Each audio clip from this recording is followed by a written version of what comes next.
Delilah O'Connor clutched the eviction notice to her chest as the townsfolk of Silver Creek snickered and whispered behind their hands, their judgment stinging worse than the hot Arizona sun of 1878. Her husband Thomas had vanished 3 days prior, taking what little savings they had and leaving nothing but debts, rumors, and a shop that hadn't turned a profit in months. "Looks like Thomas finally wised up and left," said Mrs. Henderson loud enough for Delilah to hear as she passed the general store. Always knew that O'Connor woman was too uppity for her own good. Delilah kept her chin high despite the burning in her eyes. At 26, she was now alone in a town that seemed to take pleasure in her misfortune. The dress shop she'd poured her heart into for 3 years was about to be seized for unpaid rent. The home she'd made with Thomas, the home she'd believed would someday echo with children's laughter, would be taken next. "You've got till the end of the week, Mrs. O'Connor," Mr. Talbot, the landlord, had told her with thinly veiled satisfaction. "Unless you can come up with 3 months' back rent." The sum might as well have been $1 million. Without Thomas's income from the livery stable, meager as it had been, she couldn't possibly manage it. Delilah pushed open the door to her shop, the little bell above it jingling cheerfully in stark contrast to her mood. She moved mechanically around the space, running her fingers over the bolts of fabric she'd ordered from back east, the fine laces she'd convinced Thomas they should splurge on, the half-finished wedding dress for Mary Wilson that would never be completed now. "I won't cry," she whispered to herself, though a tear betrayed her and slid down her cheek. "I won't give them the satisfaction." The sound of spurs jingling outside her shop made Delilah hastily wipe her face. The last thing she needed was another townsfolk coming to gawk at her misfortune. The door opened, admitting both the blazing afternoon sun and a tall figure she didn't immediately recognize. He removed his hat as he stepped inside, revealing sun-streaked brown hair and a face weathered by years under the open sky. His clothes were trail-worn but clean, marking him as neither a local nor a drifter, but something in between. "Afternoon, madam," he said, his voice deep and touched with a hint of Texas. "I'm looking to have some mending done if you're not too busy." Delilah straightened her shoulders, professionalism momentarily overriding her personal troubles. "Of course. What can I help you with, Mr. Kieran Kane?" He extended a hand that was calloused and strong. "Just rode in from Tucson Way." Delilah hesitated before accepting his handshake. "Delilah O'Connor, what sort of mending do you need, Mr. Kane?" He reached into his saddlebag and pulled out a shirt with a long tear down the sleeve. "Got caught on a mesquite branch. Also got a jacket that's seen better days and could use some new buttons on these pants." It wasn't much work, but it was something, perhaps enough to buy her a few more days before everything came crashing down. "I can have these ready by tomorrow afternoon, Mr. Kane." He nodded, those keen eyes observing her in a way that made Delilah feel he could see right through her carefully maintained composure. "That'll do just fine. I'll be staying at the boarding house for a spell. Got some business in town." After he left, Delilah found herself staring at the door. There had been something different about the way he'd looked at her. No pity, no judgment. Just a straightforward assessment that felt oddly respectful. It was more courtesy than she'd received from anyone in Silver Creek since Thomas had left. She set to work on his mending, grateful for the distraction. By the time evening shadows stretched across the wooden sidewalks, she had finished most of it. The work had kept her hands busy, but her mind still raced with worry. Even with this small job, she'd be at least $70 short of what she needed to keep the shop. The next morning brought more whispers as she walked to her shop. Delilah heard fragments. Husband ran off with a saloon girl. Always had ideas above her station. Serves her right for thinking she could run a business. She was arranging her display window when she spotted Kieran Kane across the street, deep in conversation with Sheriff Mills. Something in their manner, the serious expressions, the low voices made her curious, but she pushed the thought aside. She had her own problems to worry about. Kieran came for his mending that afternoon, paying her twice what she'd asked. "This is too much, Mr. Kane," she protested, trying to hand back the extra coins. "The work's worth it," he said simply, refusing to take the money. "Those stitches are finer than any I've seen west of the Mississippi." Before she could argue further, the door burst open and Mr. Talbot stormed in, his face red with anger. "Mrs. O'Connor, I've just heard you've been telling folks I'm being unreasonable about your rent," he bellowed, not noticing Kieran standing by the counter. "I've said no such thing, Mr. Talbot," Delilah replied, feeling her face grow hot with humiliation that this confrontation was happening in front of a customer. "Well, someone's been asking questions all over town, and I don't appreciate having my business affairs discussed in the saloon." He moved closer, finger pointing at her accusingly.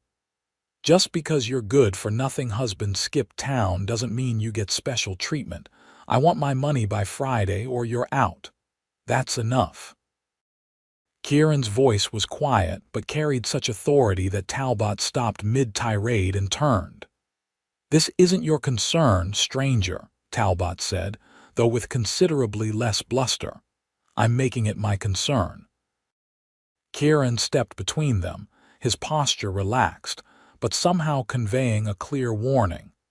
"No need to speak to the lady that way. I'm sure a business arrangement can be reached without all this shouting." Talbot seemed to deflate slightly under Kieran's steady gaze. "This is between me and Mrs. O'Connor, and Mrs. O'Connor deserves the same respect you'd show any other business owner in town." Kieran's tone remained even, but there was steel beneath it. "Now, perhaps you'd like to discuss this matter when you're feeling more composed." For a moment, Delilah thought Talbot might argue, but instead he gave her one last glare. "Friday, Mrs. O'Connor, not a day later." He stormed out, slamming the door behind him. The silence that followed was heavy. Delilah found herself gripping the edge of the counter, trying to steady herself. "Thank you, Mr. Kane, but that wasn't necessary," she finally said. "I'm perfectly capable of handling Mr. Talbot." "No doubt," Kieran replied, settling his hat back on his head. "But sometimes it doesn't hurt to have someone else step in, especially when the other party isn't fighting fair." "Fair or not, he's right about one thing. If I don't have the rent by Friday, I'll lose everything." She hadn't meant to say it aloud, and certainly not to a virtual stranger. Kieran studied her for a long moment. "Your husband left recently?" The question was direct but somehow not intrusive. Delilah nodded. 3 days ago, without warning."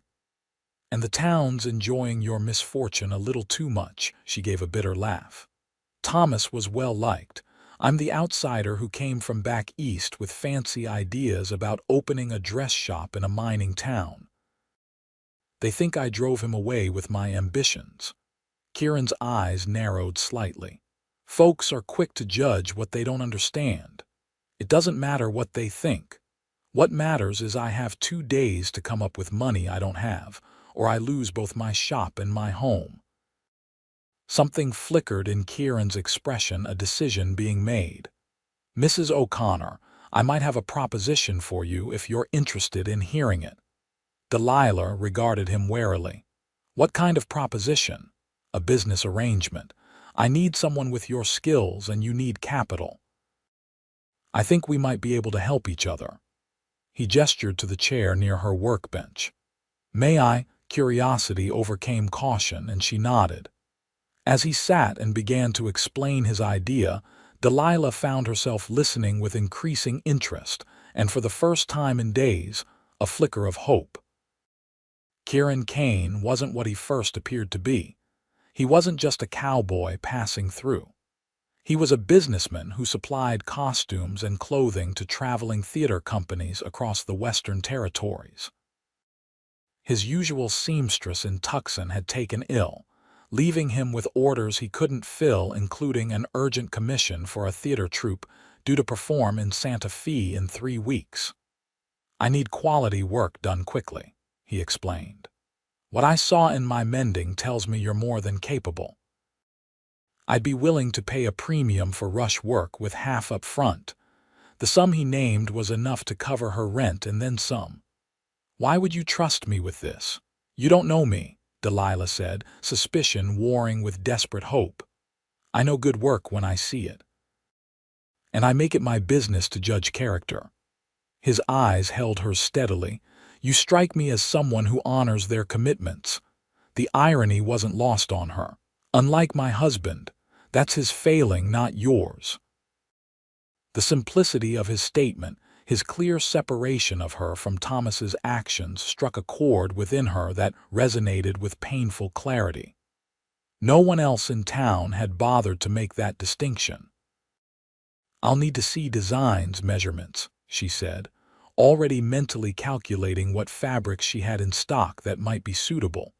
A smile touched his lips for the first time. "I've got all that in my room at the boarding house. I can bring everything over first thing tomorrow." As he prepared to leave, Kieran paused at the door. "One more thing, Mrs. O'Connor. This arrangement stays between us for now. I've found business goes smoother without too many curious onlookers."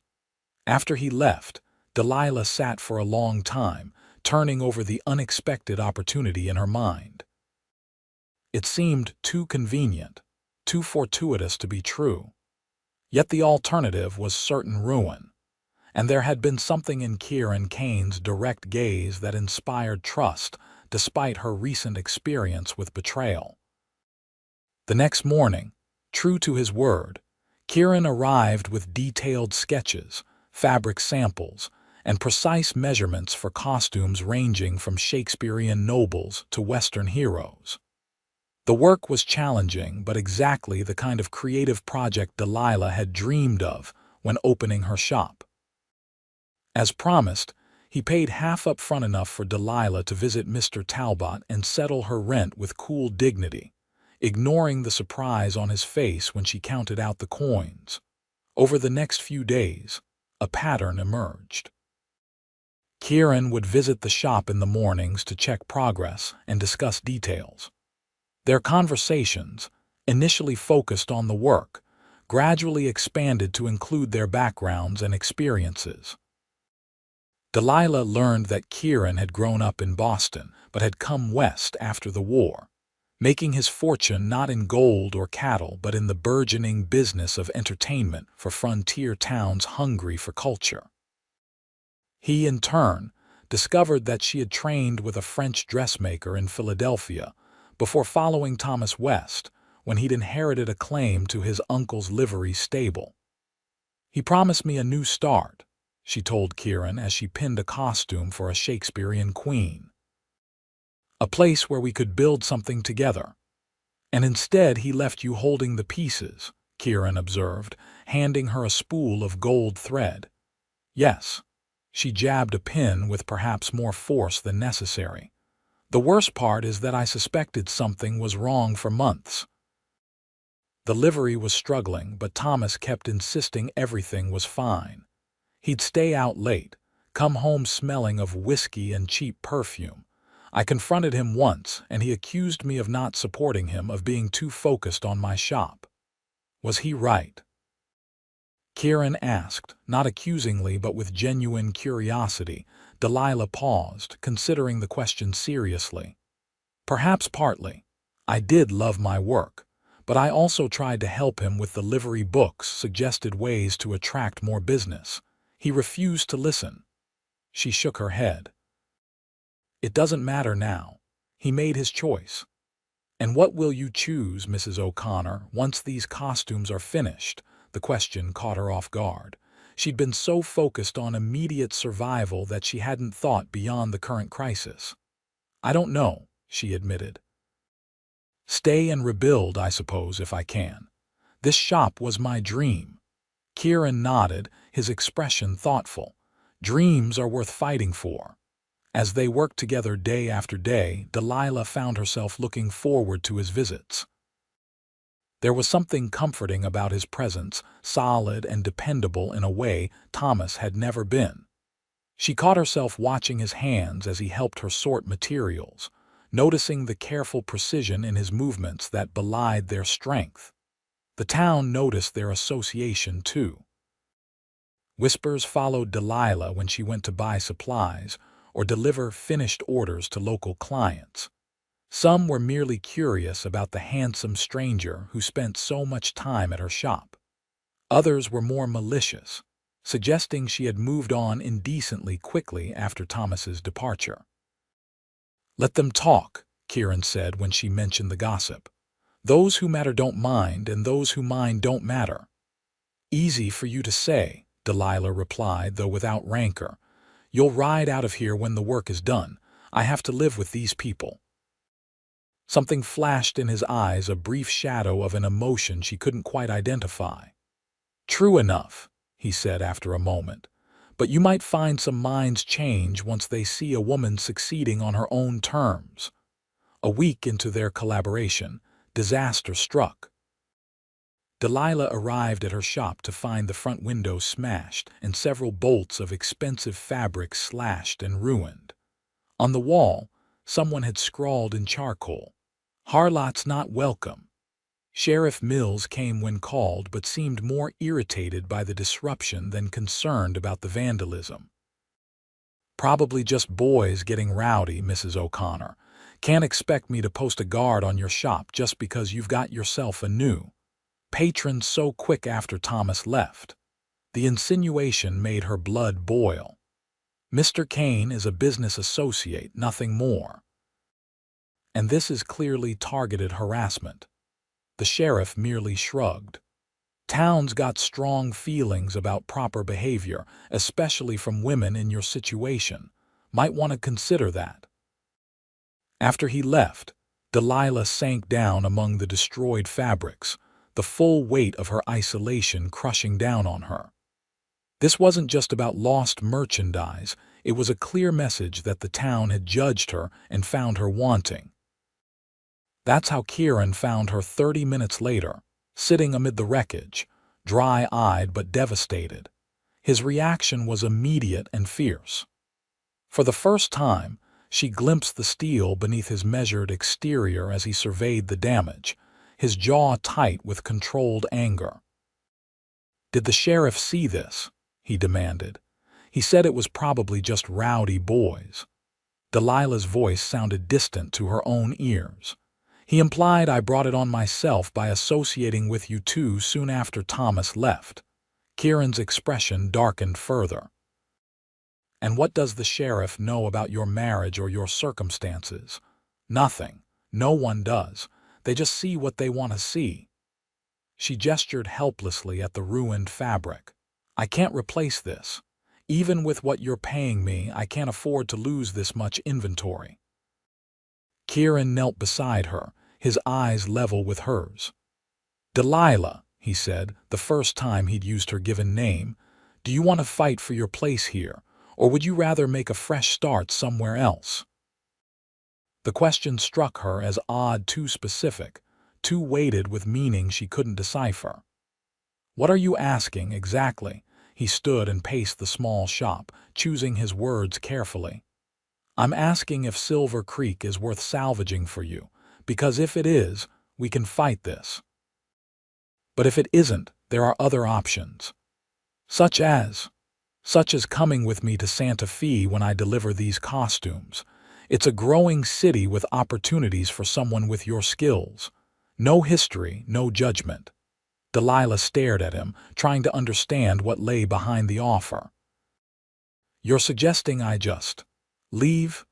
Abandon my shop, my home? I'm suggesting you consider whether what you're fighting for here is truly what you want, or if it's just what you thought you were supposed to want." He paused. "Think about it. You don't have to decide right now."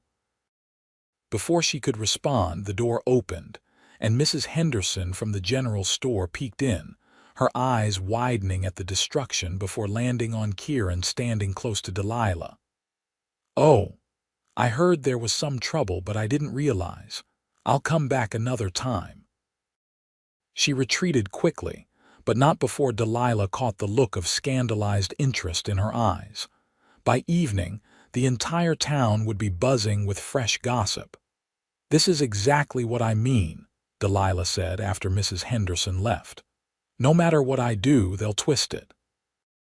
Kieran helped her to her feet. "Then perhaps it's time to give them something real to talk about."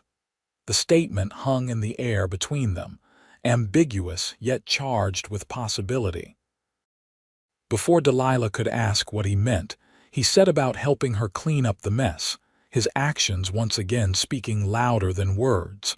That night, alone in the small apartment above her shop, Delilah lay awake considering Kieran's offer. Santa Fe. A new beginning. Freedom from the whispers and judgment. It was tempting, more tempting than she wanted to admit, but leaving meant Thomas had won. It meant the town had driven her out, just as they clearly wanted. The thought stiffened her resolve. She had built this shop from nothing, had poured her heart and soul into every stitch. She would not be so easily uprooted. The next morning brought a surprise.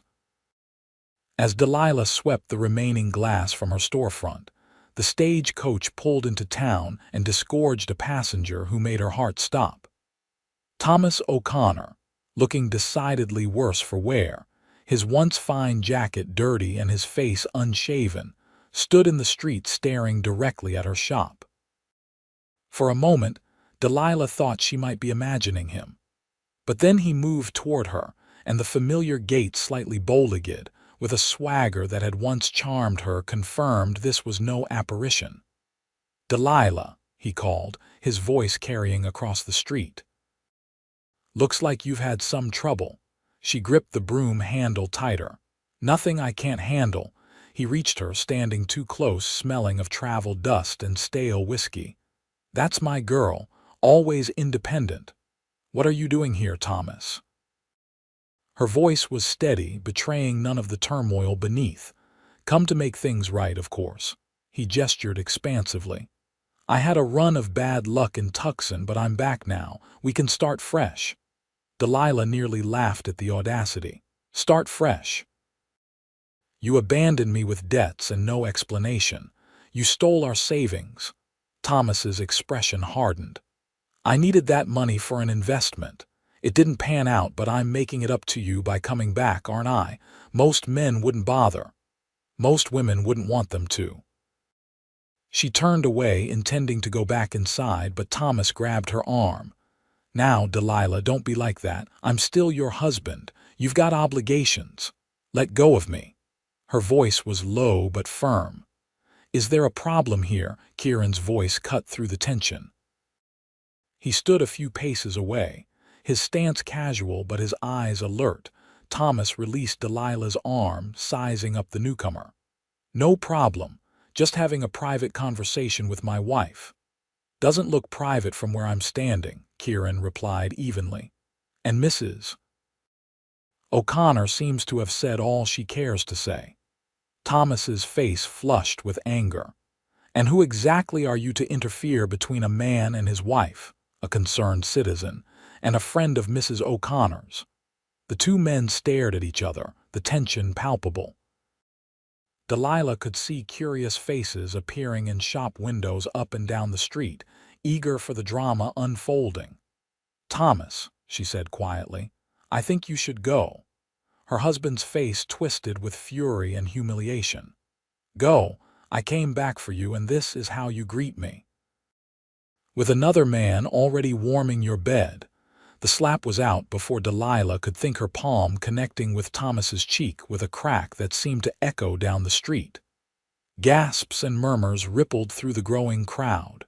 "How dare you?" she hissed. "You left me with nothing but debts and shame, and now you have the gall to question my honor." Thomas rubbed his reddening cheek, his expression darkening. "You've changed, Delilah, and not for the better. Yes, I have changed. I've learned what I'm capable of when abandoned by someone who vowed to stand by me. She drew herself up, aware of the spectacle they were creating but past caring. I don't need you anymore, Thomas. I don't want you anymore. For a moment she thought he might strike her. His fist clenched and he took a half-step forward. But then Kieran was beside her, his presence a solid wall between her and Thomas. I believe the lady has made herself clear, Kieran said, his voice low but carrying to the onlookers. If you're wise, you'll respect her wishes. Thomas glanced around at the watching crowd, clearly realizing he was losing face with every passing moment. This isn't over, Delilah, he muttered, backing away. A wife can't just dismiss her husband. There are laws. Then I suggest you consult a lawyer, she replied coolly. Good day, Thomas. She turned and walked back into her shop, head high, aware of Kieran following and closing the door behind them. Only when they were inside, away from prying eyes, did she allow herself to tremble. Are you all right? Kieran asked, concern evident in his voice. No, she admitted, sinking into a chair. But I will be, he nodded, respecting her honesty. That took courage. It was foolish. Now the whole town will be talking even more. Let them talk. You stood your ground, that counts for something. Delilah looked up at him, suddenly curious. Why are you really here, Kieran? In Silver Creek, I mean. It can't just be coincidence that you arrived right when I needed help. A long silence followed her question. Kieran moved to the window, looking out at the dispersing crowd, his profile sharp against the morning light. It wasn't coincidence, he finally said. I came looking for you specifically. Delilah felt a chill that had nothing to do with the morning air. Why? He turned to face her fully. Because your husband didn't just leave town, Delilah. He stole money from some very dangerous men in Tucson, men I do business with. They sent me to find him. The revelation hit her like a physical blow. You've been using me to get to Thomas. Initially, yes, he admitted, holding her gaze steadily. I thought you might know where he'd gone. But I quickly realized you were as much his victim as anyone else. And the costume commission, the payment, was any of that real? All of it was real. I do need those costumes, and your work is exceptional. He stepped closer. What started as an assignment became something else. I wasn't expecting to find someone like you. Delilah struggled to process this new information, this reshaping of everything that had happened between them. These men in Tucson, what will they do to Thomas when they find him? Nothing pleasant, Kieran said honestly. He took enough money to ruin several lives. A cold realization dawned on her. That's why he came back. He's running from them, not returning to me. Most likely. He probably thought a small town like Silver Creek would be easy to hide in. And now? What happens now that you've found him? Kieran's expression was unreadable. That depends on you, on me. How? I have a choice to make, Delilah. I can fulfill my obligation to the men who sent me, or... He hesitated. Or what? Or I can help you instead. The offer hung between them, weighted with implications neither was ready to voice aloud. Before Delilah could respond, a commotion erupted outside, raised voices, the sound of running feet. Kieran moved swiftly to the window. Damn! Thomas is making a scene at the saloon. Stay here. No. Delilah stood, her decision already made. Whatever happens, I need to see it. I won't hide away while my life falls apart around me again. Together, they stepped outside into the bright morning sun. Down the street, a crowd had gathered outside the Silver Dollar Saloon. At its center stood Thomas, clearly drunk despite the early hour, waving a pistol wildly. Where is he? Thomas was shouting. Where's the man who's stolen my wife? Sheriff Mills stood a cautious distance away, his hand on his own weapon. Put the gun down, O'Connor. Nobody's stolen anything from you. Like hell they haven't. Thomas spotted Delilah and Kieran emerging from the shop and pointed the gun in their direction. There he is, the thieving bastard himself. Delilah felt Kieran stiffen beside her, his hand moving slightly toward his own weapon, concealed beneath his jacket. "Don't," she murmured. "Let me handle this." Before he could object, she stepped forward, moving deliberately into the space between the buildings, her voice clear and strong. "Thomas, you're drunk and making a fool of yourself. Put the gun down." "A fool? Me?" Thomas's laugh was harsh and bitter. "I'm not the one being led astray by the first smooth-talking stranger to roll into town. Did you know who he really is, Delilah? Did he tell you what he does for the Tucson Syndicate?" Whispers rippled through the crowd. Delilah kept her focus on Thomas, moving steadily closer. "Whatever Mr. Kane does or doesn't do isn't the issue here. You abandoned me, Thomas.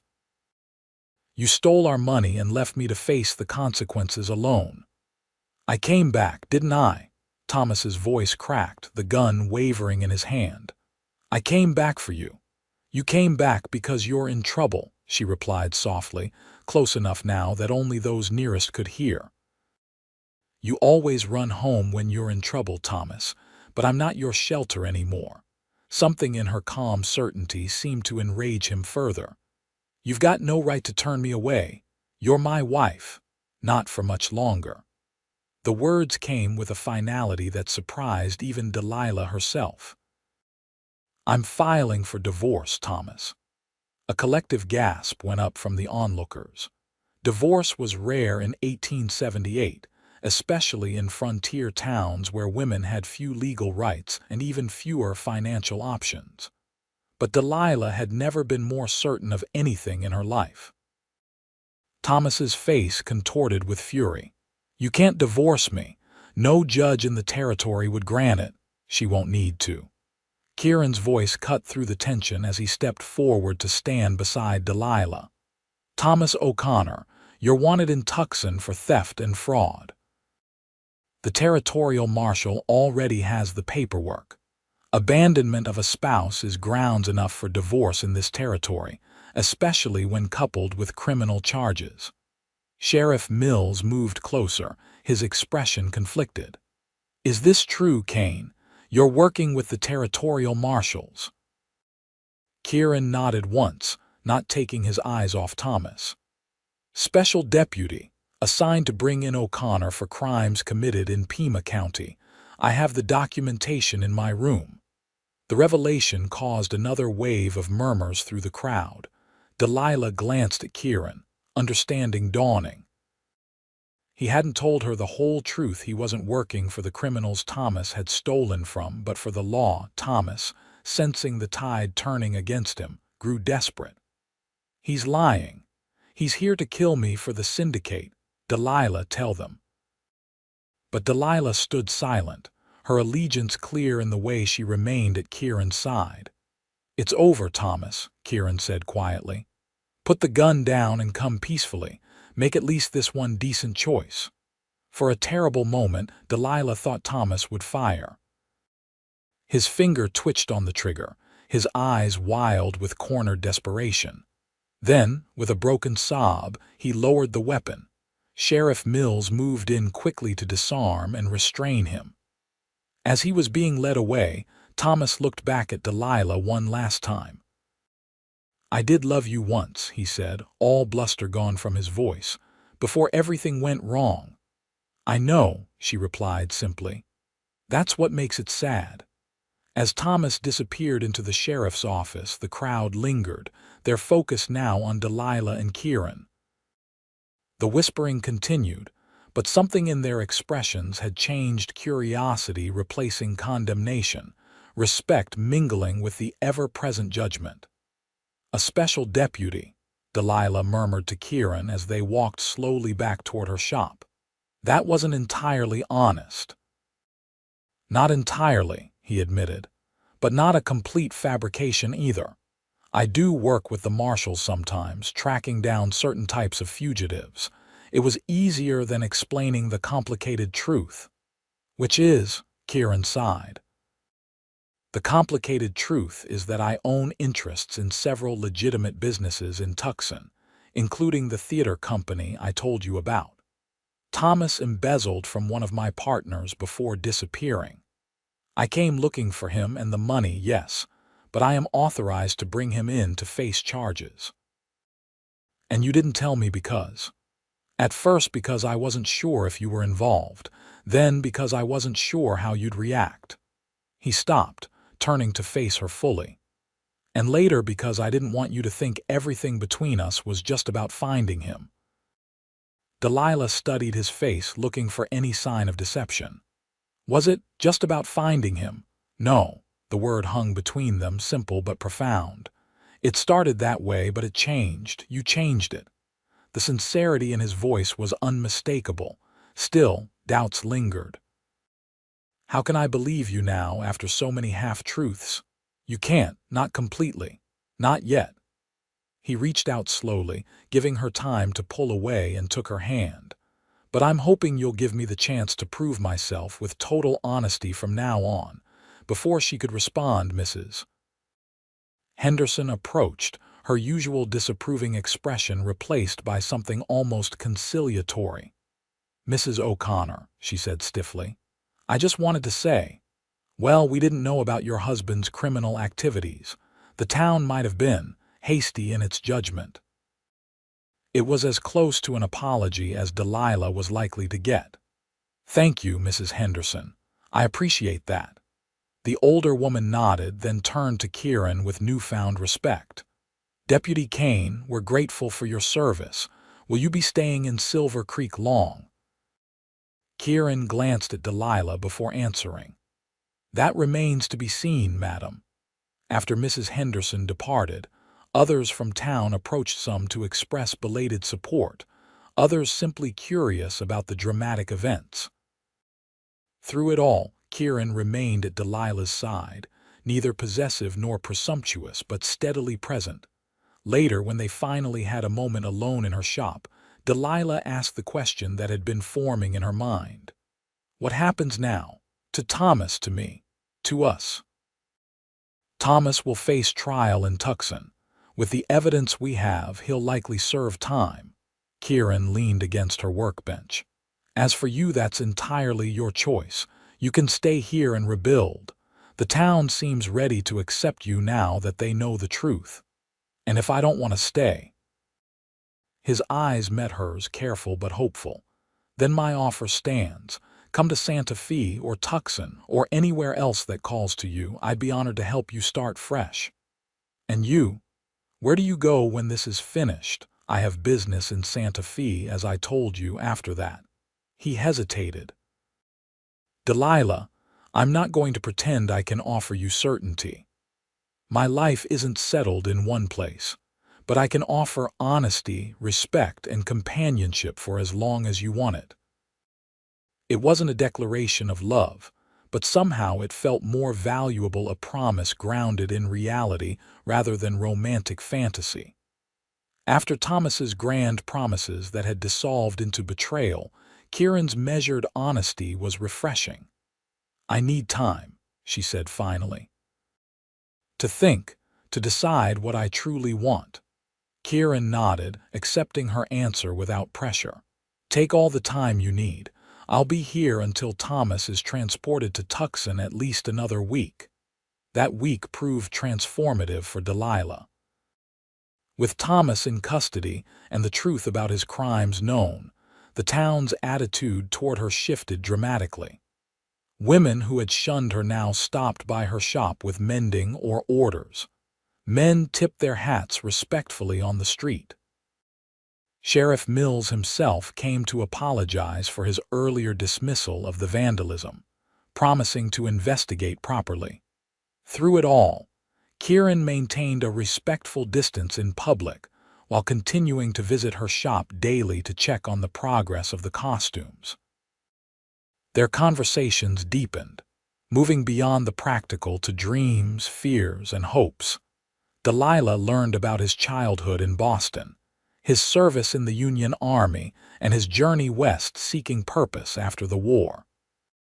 He shared stories of the theater troupes he'd worked with, the mining towns and cattle settlements where he'd done business, the characters he'd met along the way. In turn, she told him about her apprenticeship in Philadelphia, her dreams of creating beautiful things that would bring joy, her gradual disillusionment with Thomas, and her determination to succeed despite it all. "You could do well in Santa Fe," he told her one evening as they shared a simple meal in her apartment above the shop. "The city has wealth, culture, women their commission gowns from Paris and New York. Your talent would be recognized." "And is that what you want?" she asked. "For me to come to Santa Fe?" Kieran set down his fork, considering his answer carefully. "What I want is for you to be happy, Delilah. If that's here in Silver Creek making peace with the past, then I'll respect that. If it's Santa Fe or somewhere else entirely, starting anew, I'd be glad to be part of that journey. But it has to be your choice, freely made." His answer, so different from Thomas's assumptions about what she should want, touched something deep within her. For the first time, Delilah allowed herself to consider not just practical options, but what her heart truly desired. The day before Thomas was to be transported to Tucson, Kieran came to the shop earlier than usual. Delilah had just finished the last of the costumes, an elaborate creation for a Shakespearean queen that had challenged her skills and creativity. "It's magnificent," Kieran said, examining the detailed embroidery and clever construction. "Even better than I imagined." "Thank you."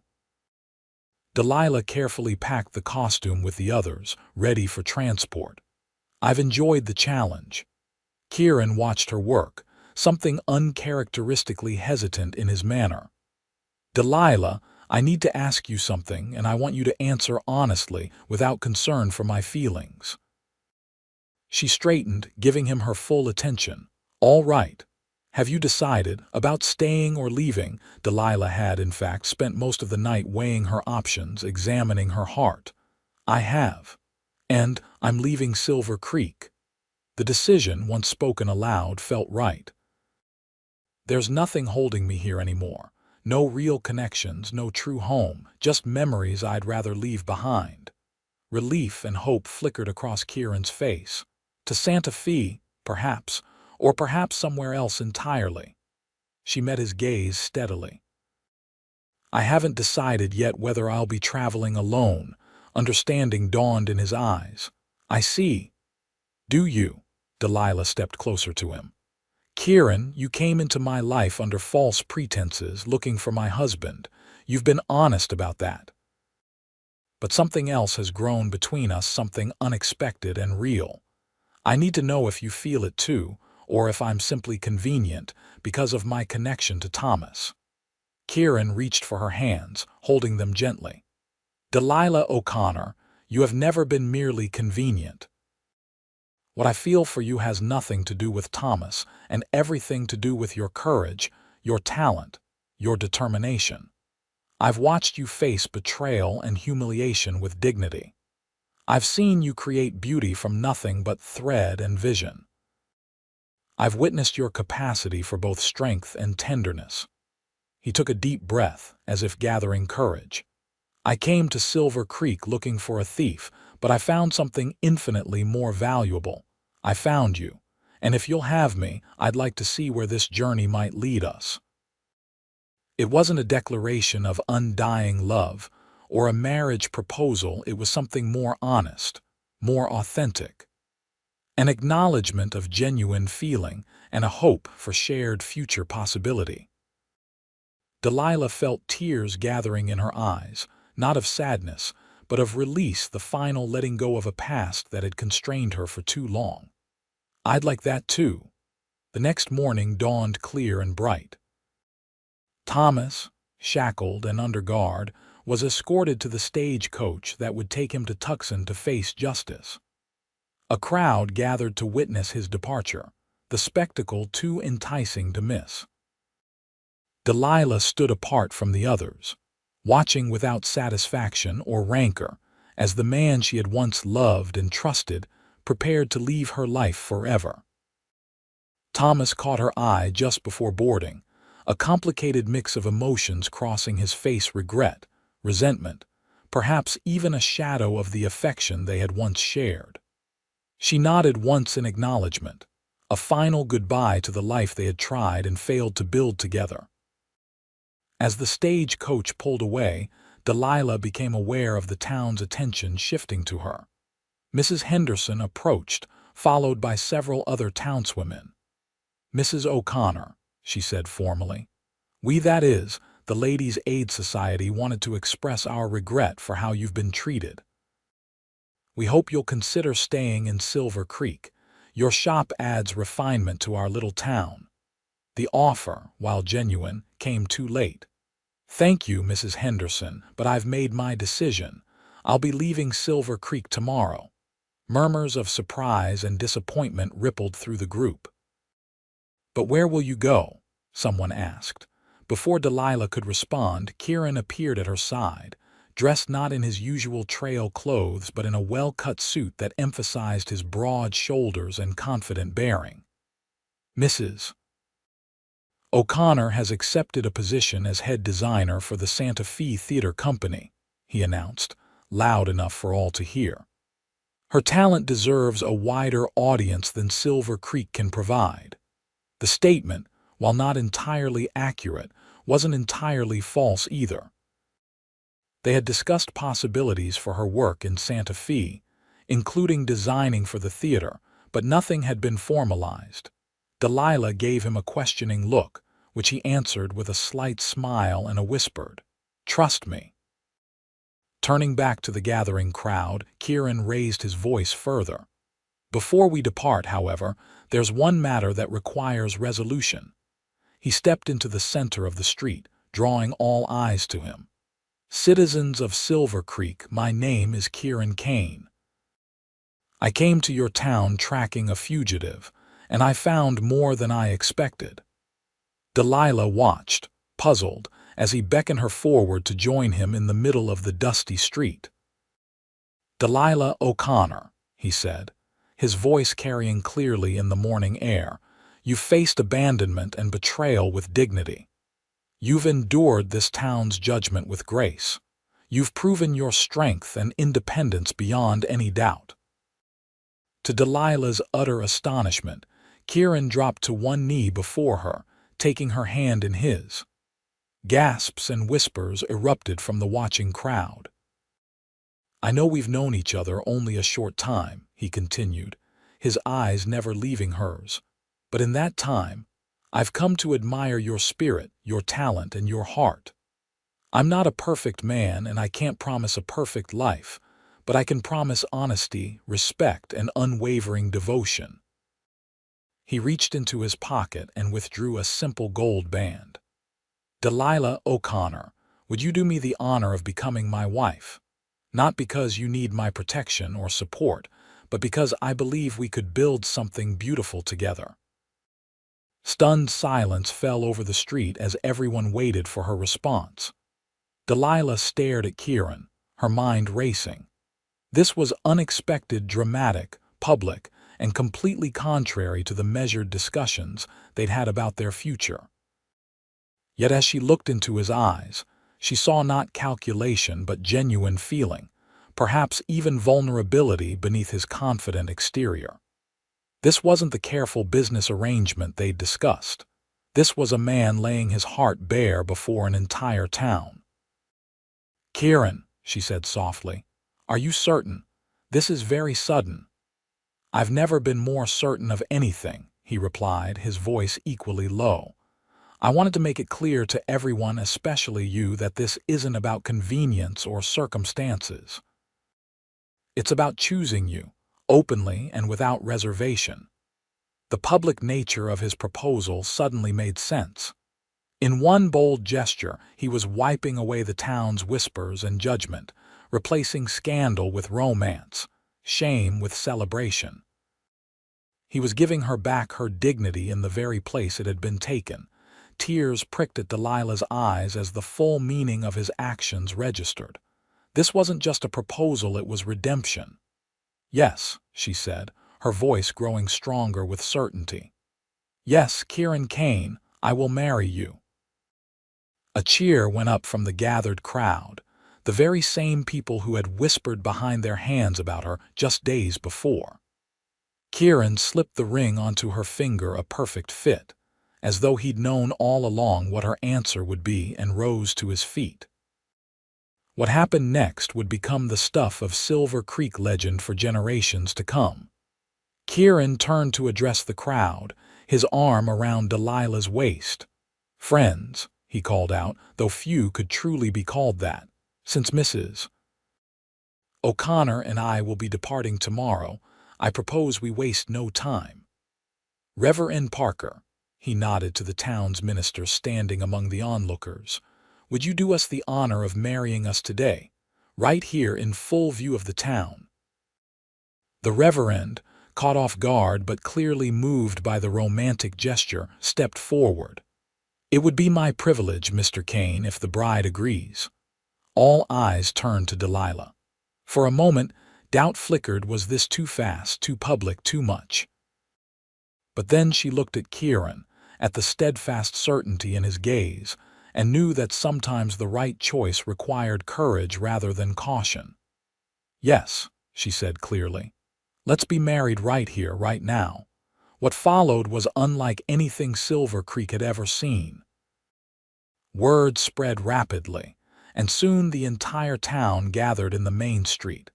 Shopkeepers closed their doors to witness the event. Children were hoisted onto shoulders for a better view. Even the men from the saloon emerged, bottles in hand but behavior respectful. Mrs. Henderson, perhaps seeking to cement her change of heart, insisted on providing flowers from her own garden for the bride. The blacksmith's wife offered a lace handkerchief as something borrowed.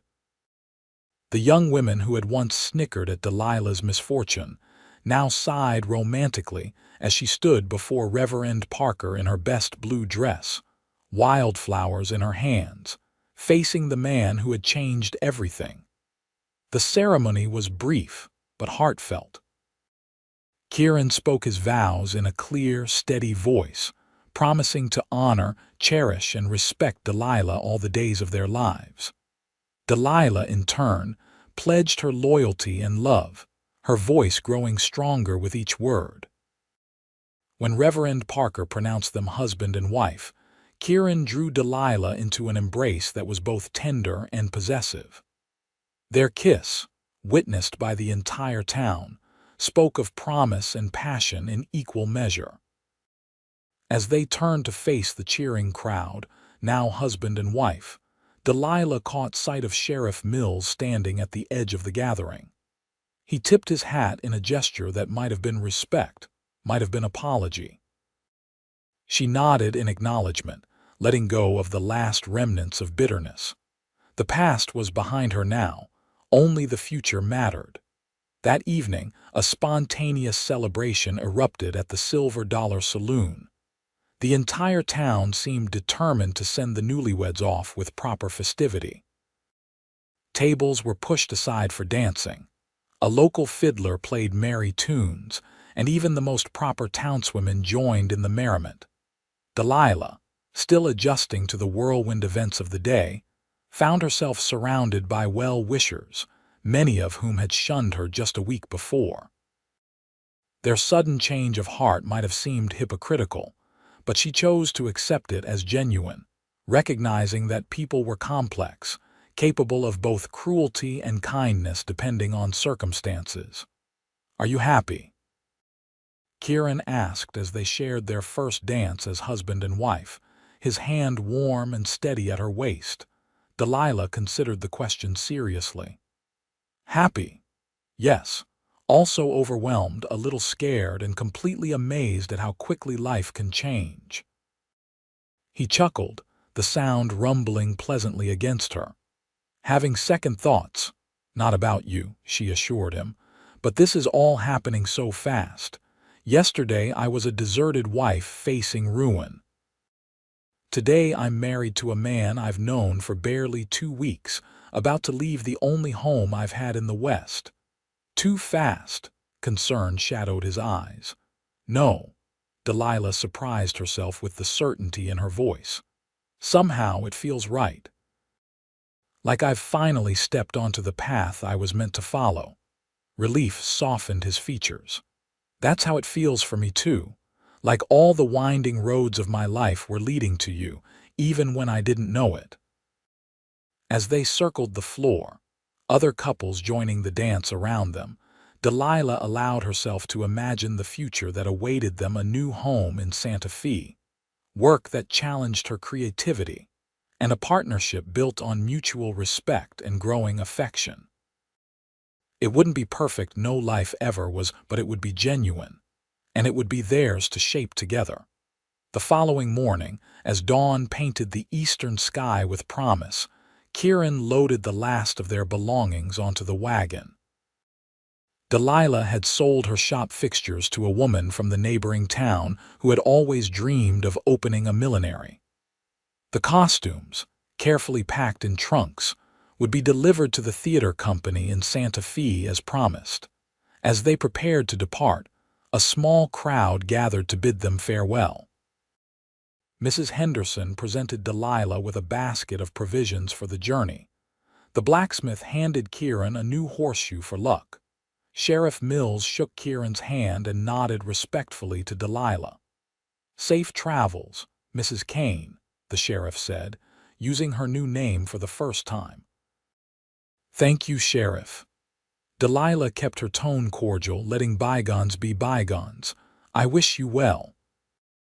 As Kieran helped her onto the wagon seat, Delilah took one last look at Silver Creek, the dusty Main Street, the modest buildings, the faces of people who had witnessed her humiliation and her triumph. There was no regret in her heart, only a sense of completion. This chapter of her life was ending, but the story was far from over. "Ready?" Kieran asked, settling beside her and taking the reins. Delilah slipped her hand into his, feeling the solid warmth of his fingers interlacing with hers. "Ready." As the wagon rolled out of town, the rising sun at their backs and the open road before them, Delilah felt a sense of liberation unlike anything she'd ever known. The town that had laughed when her husband left was now watching with respect, and perhaps even a touch of envy as she departed with a man who had married her in the street, publicly declaring her worth for all to see. The future stretched before them like the horizon, vast, unknown, and full of possibility. Whatever challenges it held, they would face them together, not as savior and saved, but as equal partners in a journey of their own making. Delilah O'Connor Kane smiled into the morning light, her heart full of hope. The road ahead might be long, but for the first time in her life, she was exactly where she wanted to be. 6 months later, the citizens of Santa Fe had grown accustomed to seeing the handsome couple walking arm in arm through the plaza, the tall, distinguished businessman and his beautiful wife, whose designs for both the theater and the city's elite had quickly established her reputation as an artist of exceptional talent. The Kane residence on the outskirts of town had become known for its warm hospitality and lively gatherings, where actors mingled with merchants, artists with ranchers, creating a salon unlike anything Santa Fe had seen before. At the center of it all was Delilah, whose natural grace and genuine interest in others had won her friends in all corners of society. Kieran, true to his word, had proven himself a partner in every sense, supporting Delilah's growing business while continuing his own ventures, sharing both responsibilities and triumphs, learning and growing together through the inevitable adjustments of married life. News had reached them that Thomas O'Connor had been sentenced to 5 years in the territorial prison for his crimes. Delilah had received the information with equanimity, wishing neither further harm nor particular good fortune to the man who had once been the center of her world. That chapter was closed, The page turned. On a crisp autumn evening, as they sat on the porch of their adobe home watching the sunset paint the Sangre de Cristo Mountains with gold and crimson, Delilah leaned her head against Kieran's shoulder. "Are you happy?" she asked, echoing the question he had posed to her on their wedding day. Kieran's arm tightened around her. "More than I ever thought possible. And you?" Delilah placed his hand over her stomach, where the first subtle signs of new life were beginning to show. "Completely. Our journey is just beginning, and I can't wait to see where it leads." As darkness settled over the landscape and stars emerged in the vast New Mexican sky, Delilah Kane reflected on the strange, winding path that had brought her to this moment of perfect contentment. From abandonment to redemption, from shame to triumph, from a hasty wedding in a dusty street to a partnership that deepened with each passing day, every step had led her home, not to a place, but to a person. To the man beside her, whose steady strength had helped her discover her own. To the life they were building together, stone by stone, day by day, with patience and purpose and love. In the end, it wasn't the town's laughter or judgment that had defined her. It wasn't even Thomas's betrayal or Kieran's rescue. It was her own resilience, her willingness to risk her heart again, her courage to seize happiness when it appeared before her unexpected, unplanned, but unmistakably right. As Kieran drew her close against the evening chill, Delilah knew with absolute certainty that sometimes the most beautiful journeys begin when everything seems lost. Sometimes the surest path forward appears only when all other roads are closed. And sometimes, just sometimes, the greatest love stories start with a wedding in the street, witnessed by a town that had forgotten how to believe in second chances, until reminded by two people brave enough to claim their own.